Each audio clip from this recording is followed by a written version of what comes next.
by him that the state turned to the Republican Party.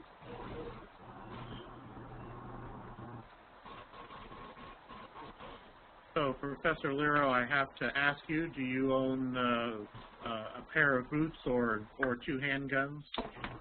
I do not own. I have a pair of. I don't have cowboy boots, and but I have work boots, and I do have a couple of shotguns. Not bad.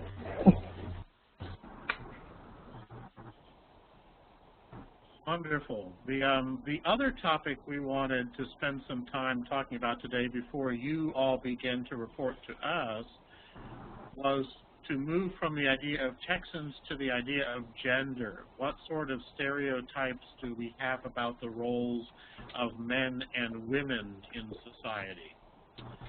And Professor Marston started us down that path a few minutes ago.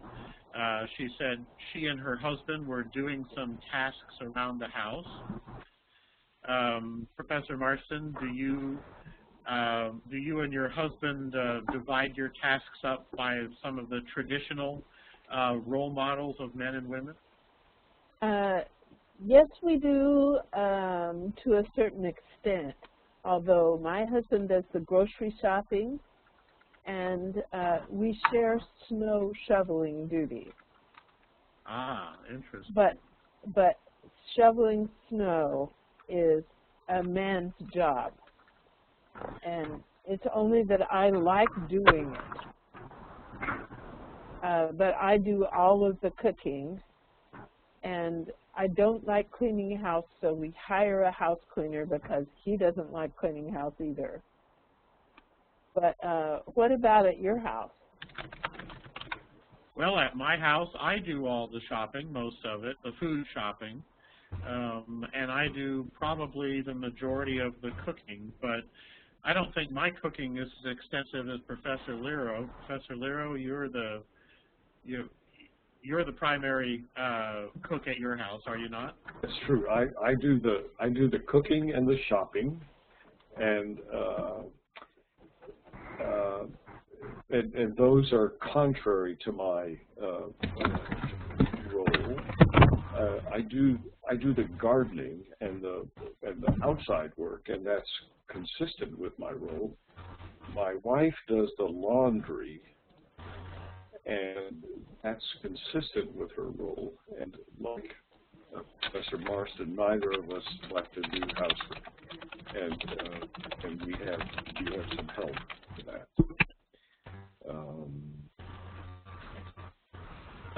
Let's ask some of our students. Alexander, do you do some work where you live?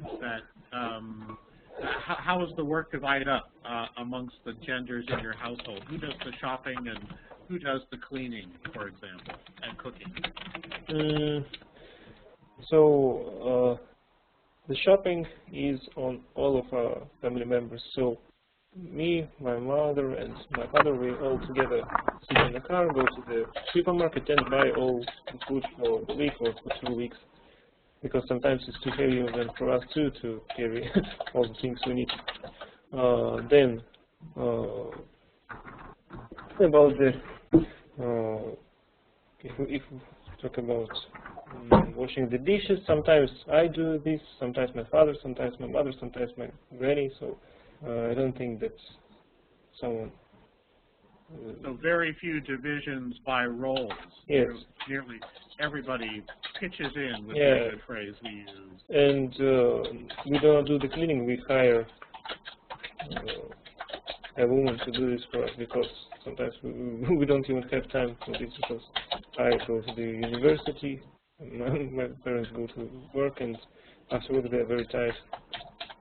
Ah, yes, that seems to be a trend with all of us, I think. Mm-hmm. Comrade Vlad, are you with us? Yeah. What sorts of work do you do around the house as a man? What chores or tasks do you do? of course, my main duty is study. My parents rather seldom ask me to do something, but I often do something. For example, wash dishes. Sometimes help with cooking. Sometimes shopping. Sometimes cleaning. Sometimes laundry. Everything. Ah, very liberated group, this one, right? Let's see. Slava, are you with us? Good morning. Good day. I have a lot with internet, but I am in Turkey now. In my family, we doing all together and go to the shop, cleaning and cooking. We always doing it together. No responsibility person who was cleaning room. It maybe was my father, my brother, my mother. We do together all work. But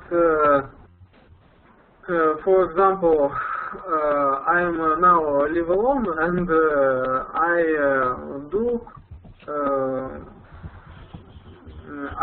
do anything self thing. I go shop, I clean, I cooking, eat, and other. But when my parents went on holiday in Omsk, we do all things together in home. Ah, very nice. So when you live alone, you're forced to do many things for yourself, right? Yes, myself, yeah. Ah, yeah. Dima, good morning, good evening. Can you hear us? Oh, can you hear me? Yes. We can. Good evening. Good evening. Tell us about the work tasks or work chores at your house. Who does what type of work?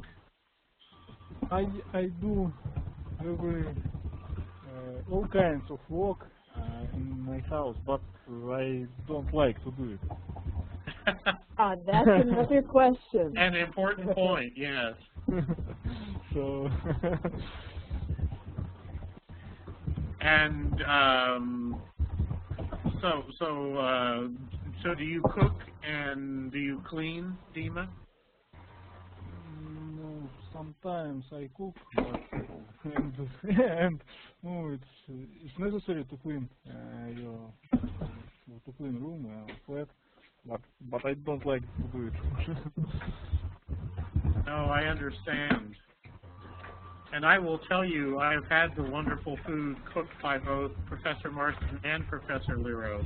So I can recommend, if you're hungry, Dima, they cook very well. I remember reading a Soviet story, and I'm trying to remember the author. The story was "Неделя как неделя," about a woman who worked. Have any of you heard of this story? Неделя как неделя? No. And who's the author?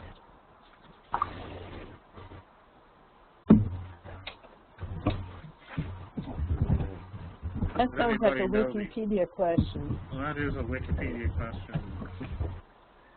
So, Jan, the title will translate as "A Week Like Any Other Week," perhaps? Yeah. Like any other week, yeah. And I can't find. I thought I knew where it was, but I can't find it. So, do those Russians among us use the Wikipedia to look up this kind of thing? That's a very good question. Tony, when a question like this comes up, where do you go for information online? I hear everybody typing. Yeah, I got it already. So who is the author? So you found it already? There it is. Baranskaya. Yes. Baranskaya. Well, it's not a famous author. I hear about the first time. So I guess I'll read it a bit later. I think the short story, right? Ah, yes. Okay. I may have to get Professor Lero to send me a copy so I can read it. Okay.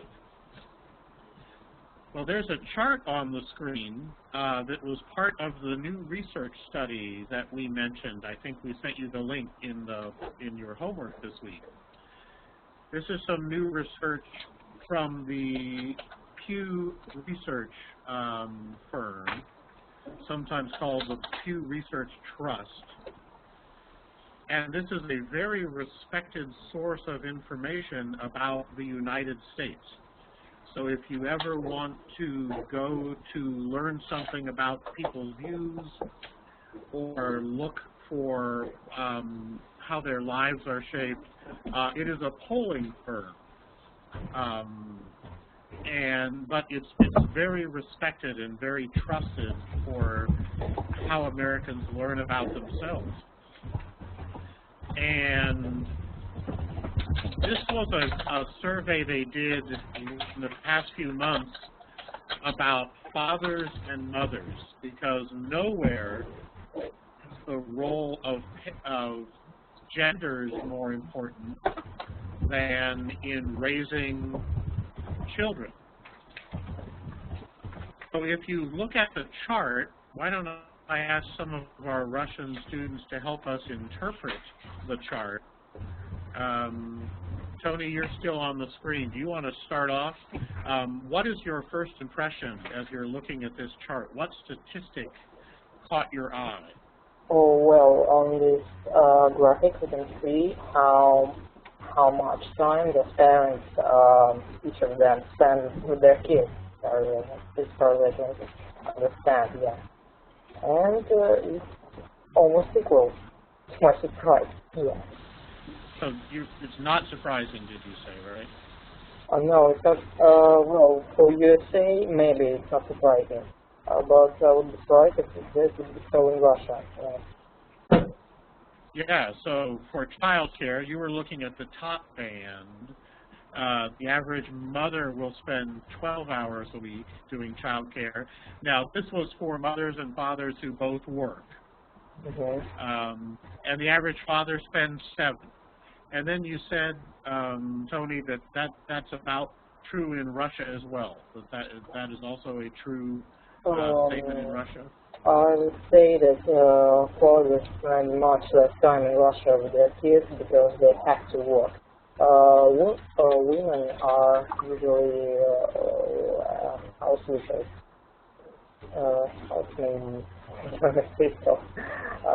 So they spend much more time with kids. They raise them in their first years. They are in the maternity holidays. Yeah. Very nice. And Comrade Vladislav, you said you also use the Pew Trust from time to time, right? Yeah.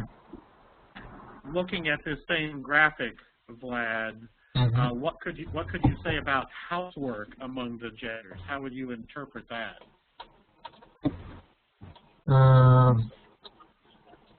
I can see that women still do housework more than men, but it looks pretty equal. That the amount of fathers who making housework is growing up. Yeah, very much so. And it actually is changing over time. I'm going to show you chart 2. And several times Professor Lero and Professor Marston and I have said things are changing. Can everybody see chart 2? that talks about how the data changes. Dima, could you point out a statistic or tell us something about this chart that's important?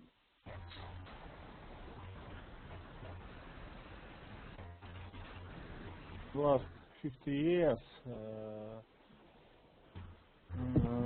mothers become work much more, and so fathers became to do housework much more. So sometimes probably I can see that it changed the form, and probably it was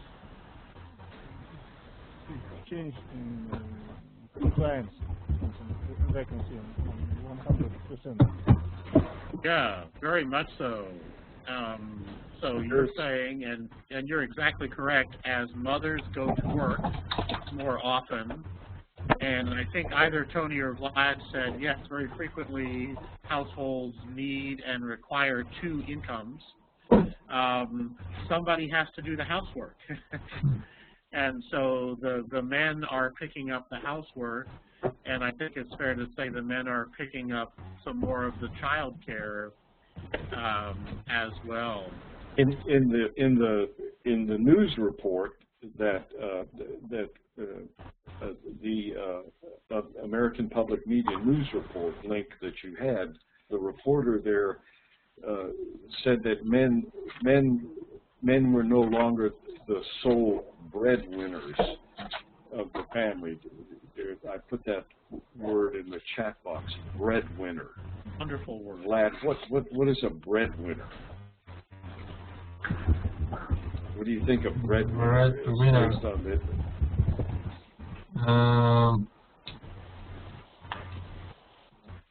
It's the man or person who feeds all families.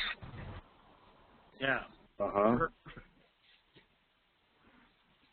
And you have several phrases in Russian that talk about chleb as being, key to life, right? What can you think of a good Russian saying we could share with Professor Marston that talks about bread and the importance of bread in life? Professor Liro may know one too. I'm not. One is not coming to mind. Just a second. Wait a minute. So I will note that we used to talk about how the man brings home the bacon and the woman cooks it. Ah, yes, that's the other phrase, brings home the bacon.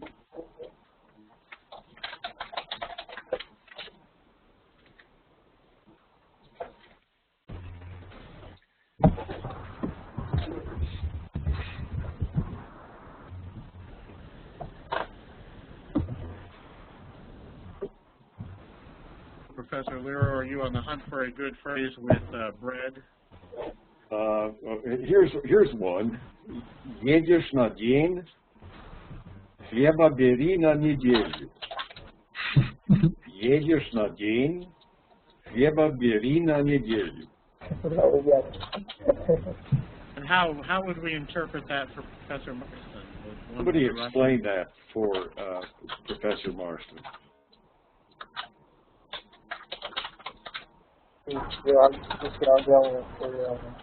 Well, how about that's me.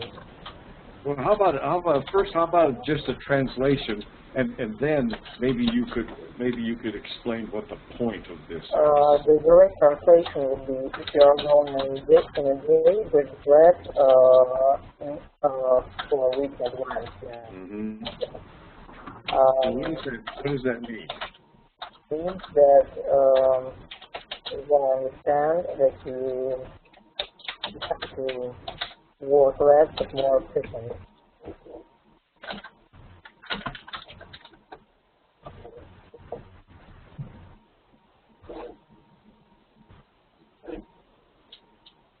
I'm sorry, but I didn't quite get that. I would say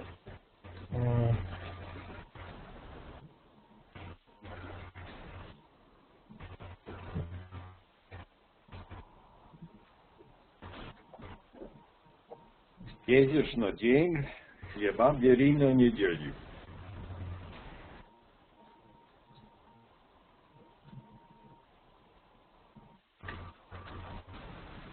I'm sort of getting to know which one to choose.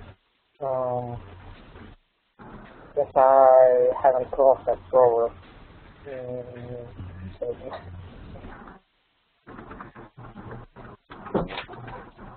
Literally, Professor Morrison, it means if you're going on a trip for a day, take enough bread for a week. Oh, I love it. I get that. Huh? I get that. It's a proverb, okay? And you know, and I have one more proverb about bread, a Russian proverb about bread. This proverb occurs, I think, in every single language I know. Не единым хлебом жив человек. Не единым хлебом жив человек. that's Leo Tolstoy. It's Tolstoy. I'm not mistaken. I think it's in the Bible. It's from the Bible, yeah. Bible, Tolstoy, same thing. And in English? Very famous phrasing in English.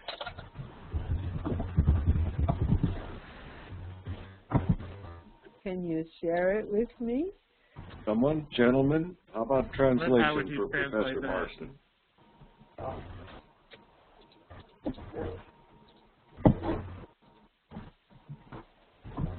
Slava, how about a translation? How about a translation of that proverb for Professor Cover.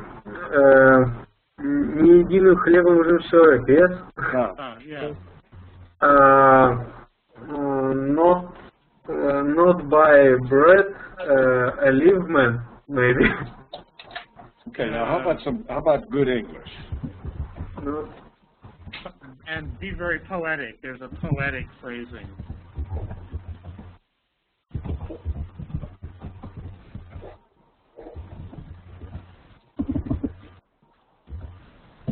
We can hear everybody typing to check it, right? They're typing to check it.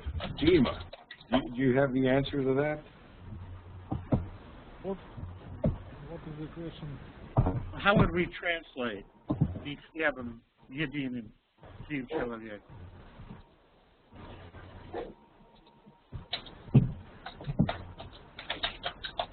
Well, and Ton has a paraphrase. Material things aren't everything. That's true. That's good. The point is that some qualities and some different values are important, not just the bread, the thing that you have to, yeah. Very good. Now, I think the original English, the poetic English, is man does not live by bread alone. Exactly. Yeah. That was my guess. Well, you guessed well. That's good. And Professor Marston reminds us of another хлеб наш насущный, right? I know. Give us this day our daily bread.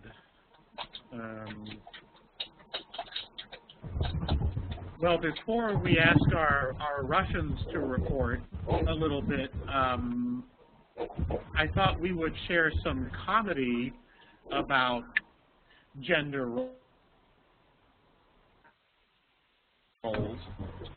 How many of you had a chance to watch an episode of We Married have with an Children? awful show on our Russian Yes, channel.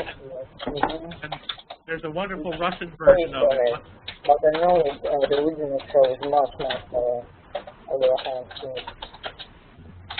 Yeah. Счастливы вместе, right? Exactly. So that's actually what we would call a localized version. So the show actually began in the United States, and then the Russian version is based on the United States version. Who was that talking? Was that Tony? Yeah, that is me. Yeah. Have you ever watched the Russian show? Unfortunately, I used to watch it quite a long, and now I realize the rubbish. So, do you remember the premise? What is the plot? There's a family, you know. There's a family with the husband loser and the woman wife and one daughter, and we have also eternal virgin son. Yeah. That's it. And there are some surviving, making somehow. And so the man is, I think, in the American version, the man is a shoe salesman. It's also in Russia, but in Russia, shoes is not very sexy. And the wife is very vivacious, and in here in the clip I'm going to show you, the actress is named Peggy Segal. She has big hair. And then there's a daughter who's a little dim, not so smart, and a son who's a little smarter but maybe has some of his father's loser qualities. And at least one other characteristic of the show is they don't follow, oftentimes, the gender roles. So Peggy, the wife, doesn't like to cook and doesn't like to clean. She just likes to spend money. And as a result, there's never any food in the house. And so they're always wondering where the food is. Is that true of the Russian version as well?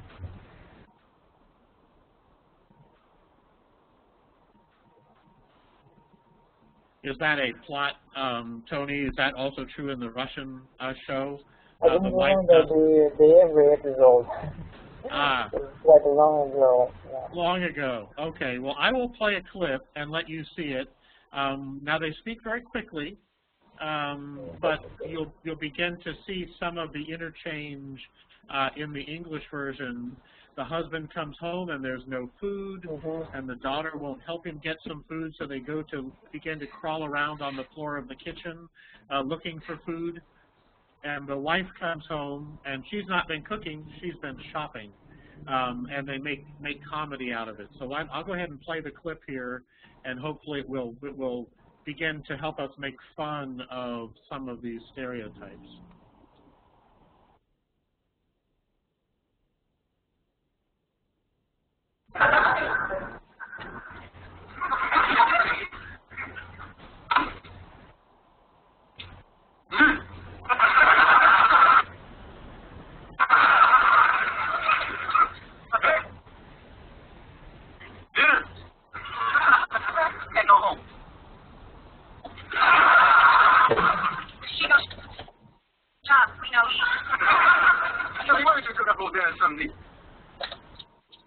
Charlie, I am practically a woman. I don't cook.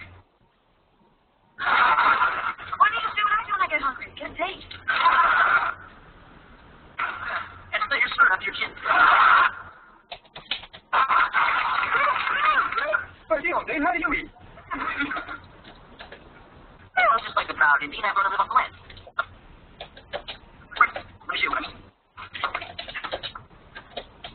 See this? Practically spit over the wall. Every now and then I'll find it. Put him in. You just feel protected.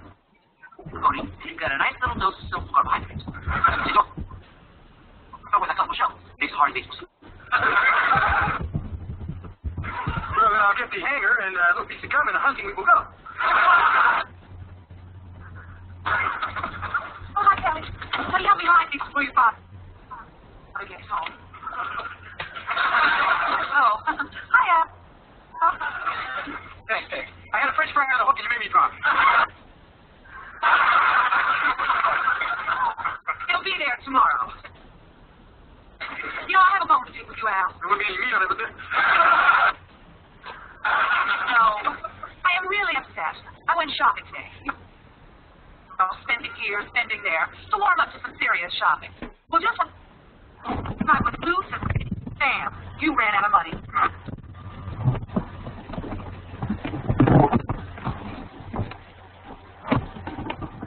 a little hard to hear, but hopefully you had a chance to watch the television show. And partly what they are doing, of course, is building comedy on, for example, the character of the mother who does not cook and does not clean. But what does she do very well? What does the mother seem to be able to do very well in this comedy?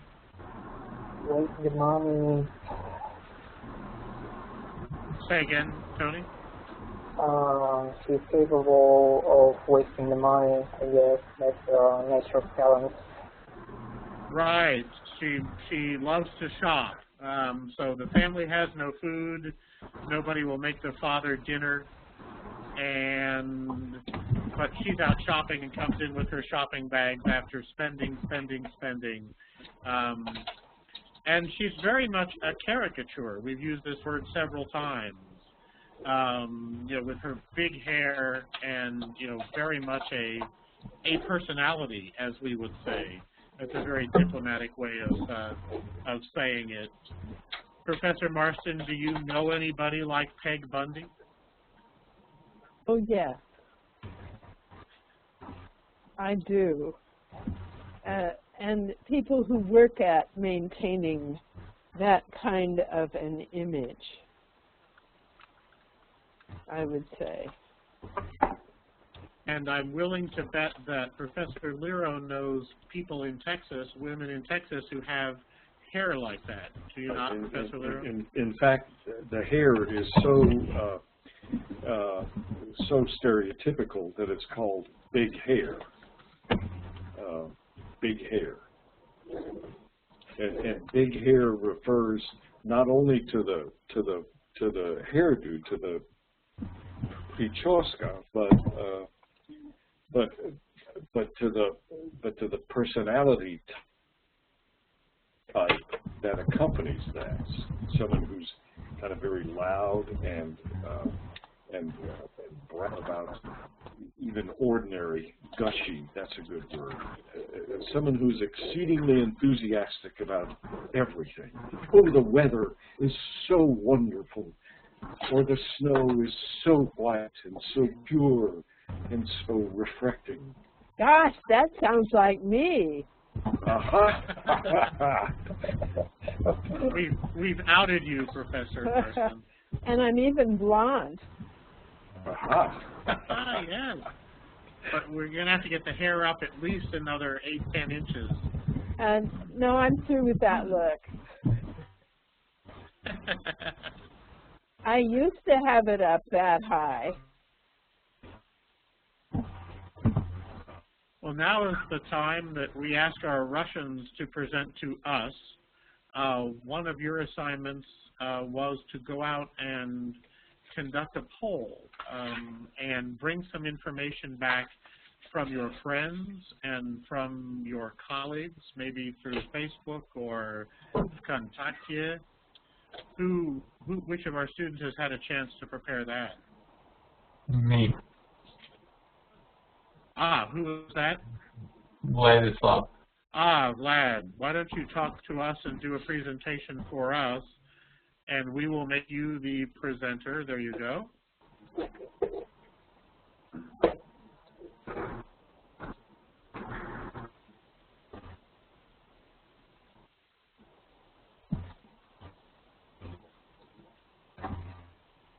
Now, what did you ask your friends and colleagues about, Vlad? About all questions what we have in the assignment. Perfect. And are you going to share? Yeah. Perfect. I'm gonna upload my presentation. Good. Okay, perfect.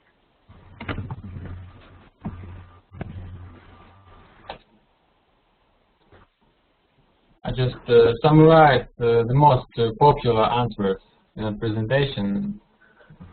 And tell us what the tab is called, or you're uploading it. Here they come. Oh. Can you see? Yes. Yes, very nice. So tell us about it. Give us a summary.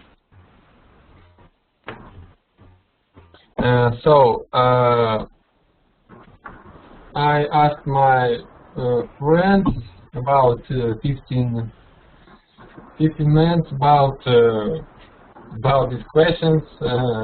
So you can see the most popular answers on the screen.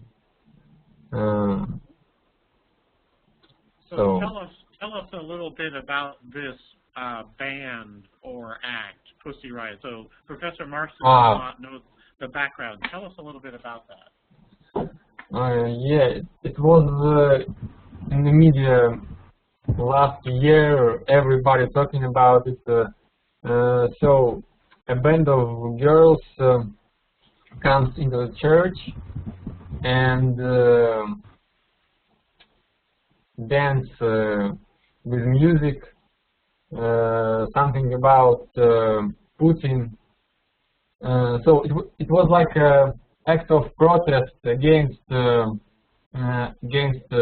government and especially against Putin. In fact, it was not a big violation of law in Russia, according to the law. But in the end, this band of girls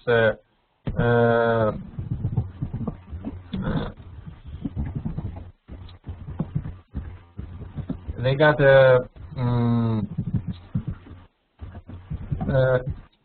a prison. It's So they've had a prison sentence. yeah, it's a very injury.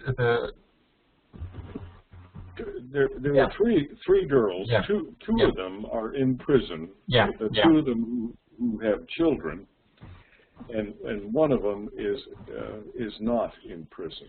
One of them is not in prison. And why isn't she in prison? Because our government decided that they deserve it, but they didn't deserve it. Of course, the church is not place for dancing and for politics, but it's not reason to break lives of these mothers who have children. And so many of your Russian respondents said the same thing may happen in the United States, right? They will arrest them. But another person who responded said, no, they wouldn't be arrested. So you have some varying views, right? Yeah, but most of my friends thinking that America much more, let's say, liberal. Tolerant, maybe? Yeah, much more tolerant than Russian society. Okay.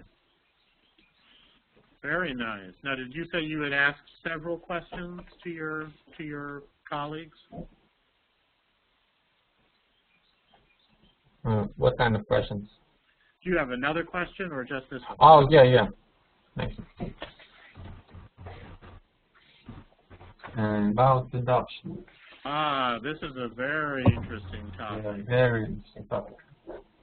So here, Texas is in the news again. So the young boy, right, Max Shatov, who was a Russian adoptee who recently died, was actually in Texas. That took place in Texas.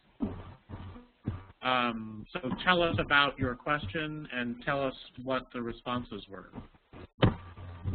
Well, I asked about what people thinking about the ban of adoption of Russian kids by America.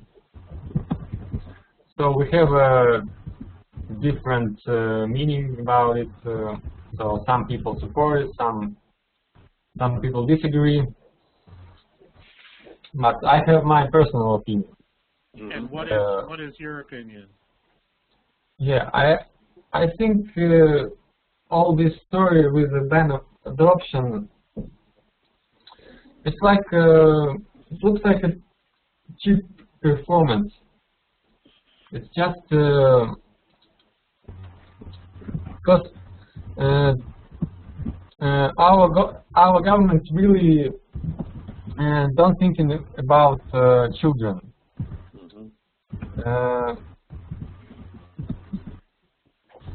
And politically, yeah. many in the West see it as a response to what? What if they're not really thinking about the children? What are they responding to? I agree with one of my friends that it looks more like a way to put United States out of temper. Mm-hmm. Like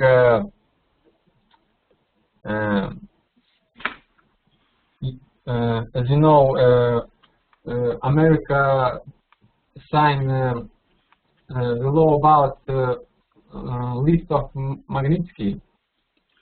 Yeah. So the Magnitsky law. Yeah. It's like a step of from Russian side. Right. So many people see it as a response, a political response. Yeah. I'm curious, Vlad. I know that this is not a scientific survey, but I'm curious to know generally the age or the demographics, the age and sex of the people you asked. Excuse me. Bless you.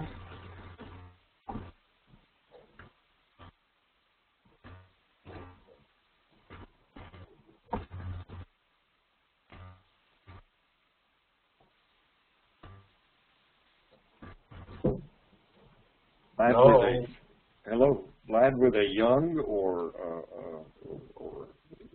students or workers, gender? Do you mean this child who?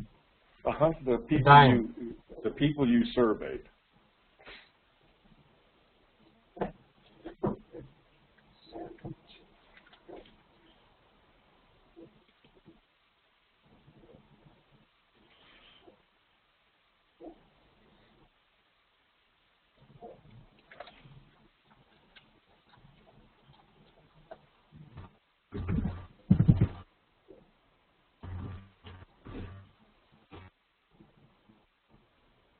No,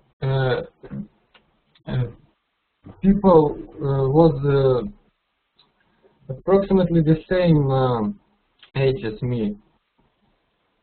It's my friends from my academy. Okay. About 20, 22 years. So these are educated young people. Yeah.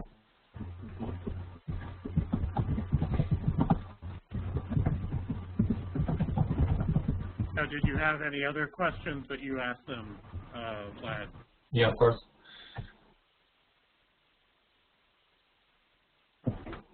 It looks more interesting, and sometimes it's very surprising. Ah, very nice. Yeah. What are adjectives you hear? Tell us about some of them, Vlad.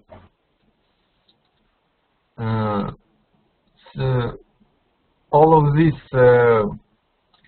opinion about Americans looks very, very different. Sometimes totally different, and I guess, of course, all of this impression about Americans depends of many factors, about age, level of education, about where people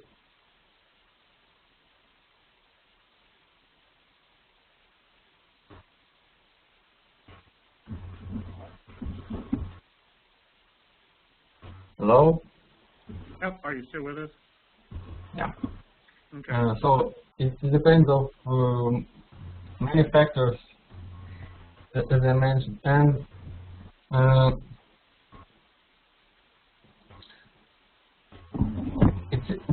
it's very influenced. Does people go abroad or not?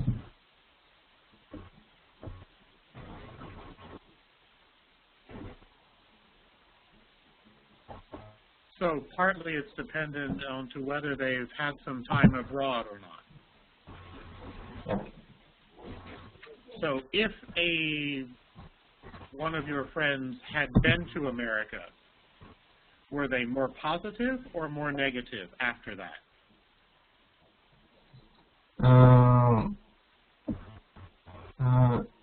I can't say exactly because I have a few friends who has a good opinion, good impression about Americans, but after their trip in America, when they come back to Russia, they have a negative impression, negative experience about America. But there are people who has another situation, who you know. So it depends on people, it depends on place, time, many factors. There is one adjective that I particularly want to ask about, and that is soulless. Yeah. That we Americans are without a soul, because of course there's this famous, Ruskaya dusha, right? Yes. Tell me about that. Is that something that many Russians feel about Americans, Vlad?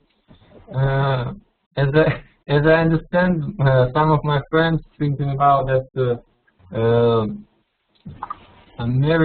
Americans care only about money, and that's the whole point. And would you say that Russians are a people who have a soul that we Americans do not? Do you believe in the Russian soul? I believe, but last time, especially last 10, 15 years, we got almost the same situation, because people become interesting much more about money, how to make money, and to the detriment of Russia, so you're thinking maybe that's a bad direction to be going in. Yeah, that direction. Does Putin have a soul? Excuse me? Did you hear the question, Vlad? Does Vladimir Putin, does he have a good Russian soul? I don't know. Maybe he's not mad. What is he? Is he a Superman? Superman, or just evil? Evil in the body.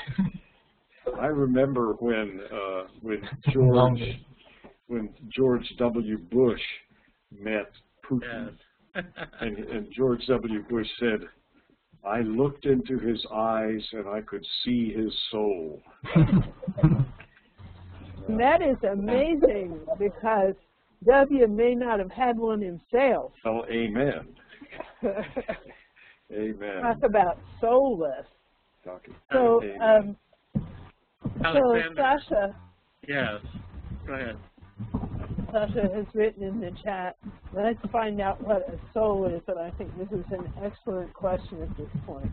I maintain that George W. Bush may not know what a soul is, and I find it fascinating that he looked into Putin's eyes and saw his soul.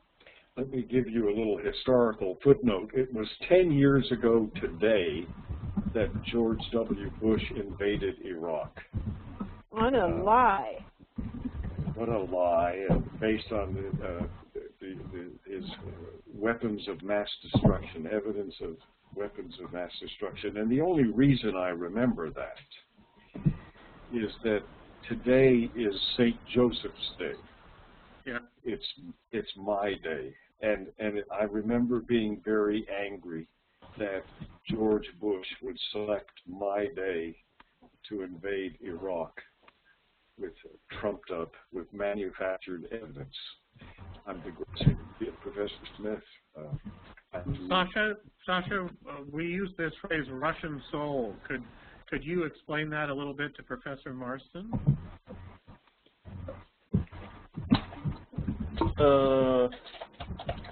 Actually, I don't know what people mean about Russian soul. Maybe it's something like Russians do all things different from people in Europe or in the Americas. I don't know. In fact, I'm always interested in what people in Russian soul. Who can help us? Slava, if you were asked to explain this phrase "Ruskaya dusha," how would you do that? Ruskaya dusha, Russian soul. I think many people in Russia and know Russia and out of the country have Russian soul. Russian soul is very interesting and загадочно. Mysterious. It's very magical. So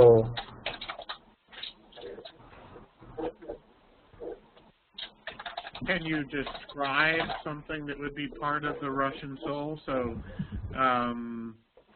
Sasha just said it's something different from the Europeans. Oh, that's really interesting to me. Can you explain more? The French, for example.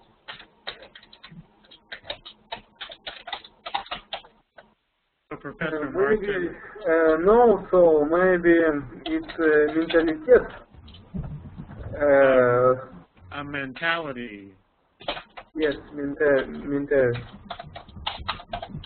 And could you maybe tell us one feature of that mentality, one characteristic? We might say something that is uniquely Russian.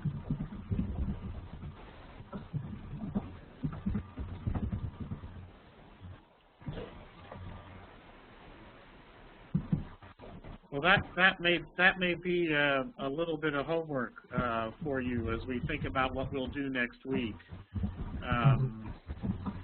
to help explain to Professor Marston a little bit about that concept. Do we have any more slides on this presentation? Yeah. Yes. Ah, perfect. Tell us a little bit about this. So it looks banal. People still thinking about Russian like drunk people. So these are the adjectives that Russians think Americans think about them.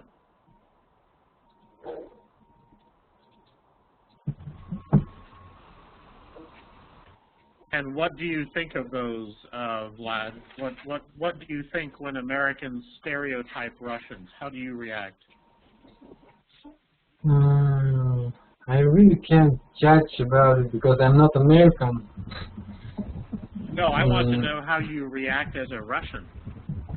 Oh, how I react as Russian?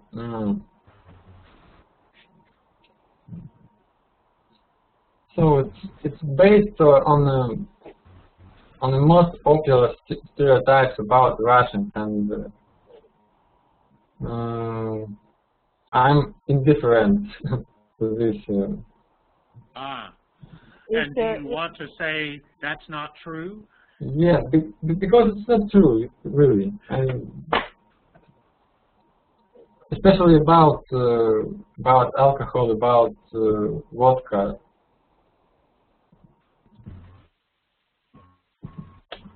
Because Russia drink vodka so much, approximately last 20 years maybe. But this stereotype about vodka living about century. So this stereotype is actually very old. Yes, and I really have no idea why why so much people abroad, not only American people, even in Europe, thinking about Russia like a world capital of vodka. Because, for example, German people drinking much more. You can check it on the internet. Okay. And I think you used a phrase, right? You said it was a very simple stereotype, and that I think is at the heart of stereotypes. You know, they tend to be very superficial. Yeah. Right? Poверхностный, right? A very surface level. And it's very easy to believe that's what Russians are. But you make that stereotype with no real information. Yeah. But I think this stereotype still live in the mind of people because of mostly because of media and movies. Right. It's still popular.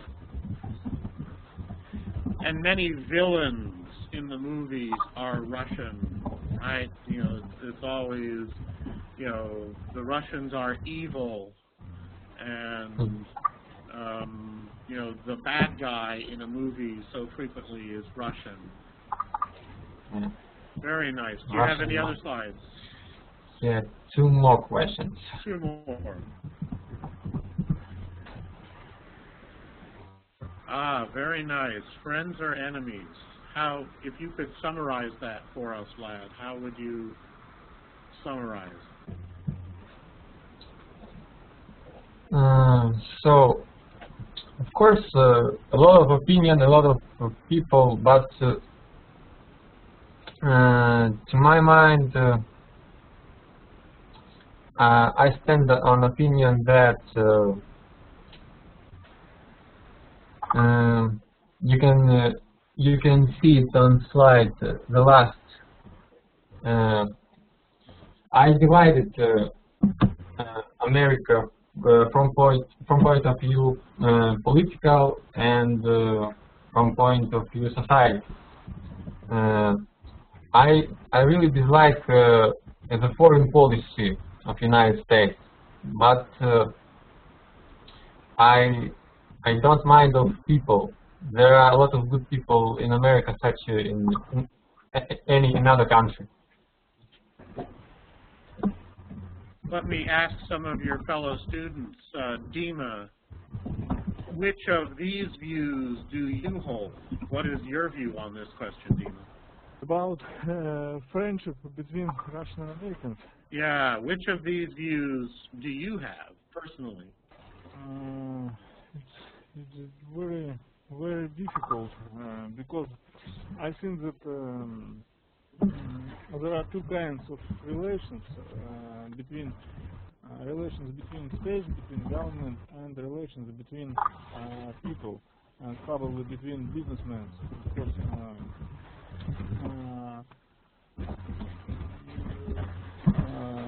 the United States and the Soviet Union were real enemies, and now the situation is changing, and I think that most of people, as in United States and also in Russia, want to be friends, not enemies. So I think probably the government wants to do the same. So I think that situation is changing in better way. Ah, very nice. And Slava, what is your view about this question? How would you respond?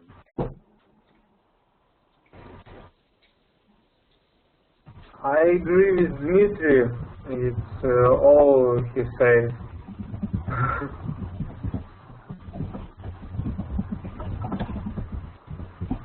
And Professor Marston, what view would you have?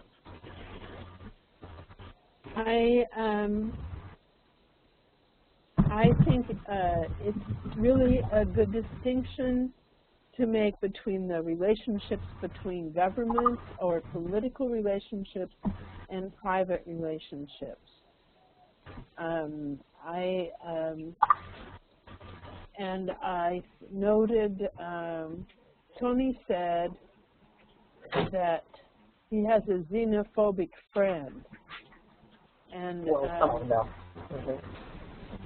and I have some xenophobic friends as well, and I think that it's people who haven't traveled. People who have traveled, maybe not to Russia, but anywhere else besides where they live, are going to be more open to change and to other views. So I would say I know a lot of interesting Russians, and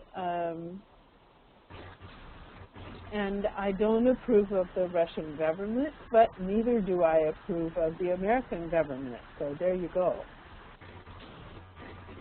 It's not about your nationality, and but for the government, there's always some political consideration. Now, Vlad, we have just a few minutes. Do you want to show us one last slide? Yeah, one more. Question 2.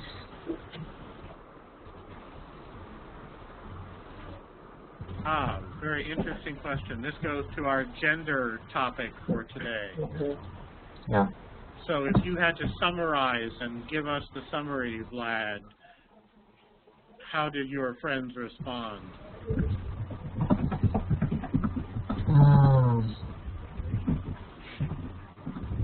It's almost 50-50% who think that Russian women have a more rights, and Russian and American women have equal rights.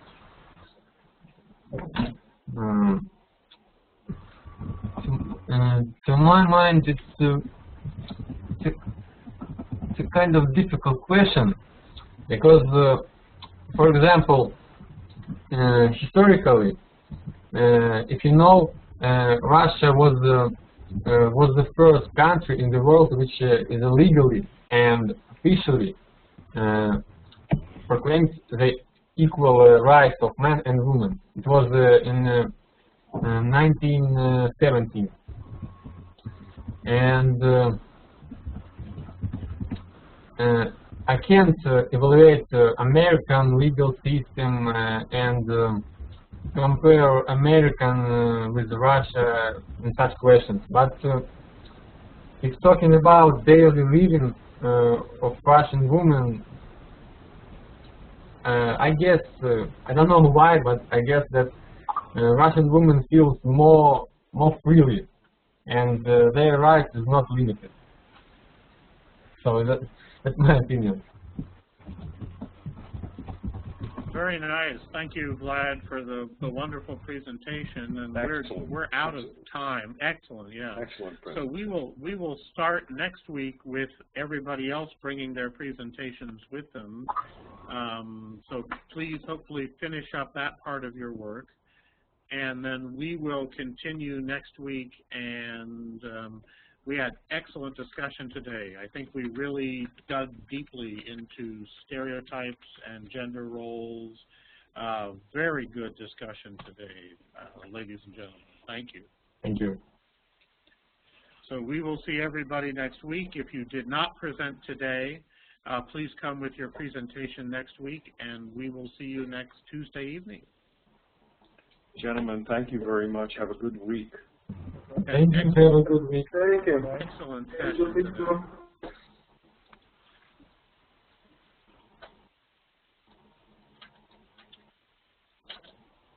Professor Marston and Lero, I am not going to be able to join the Moscow group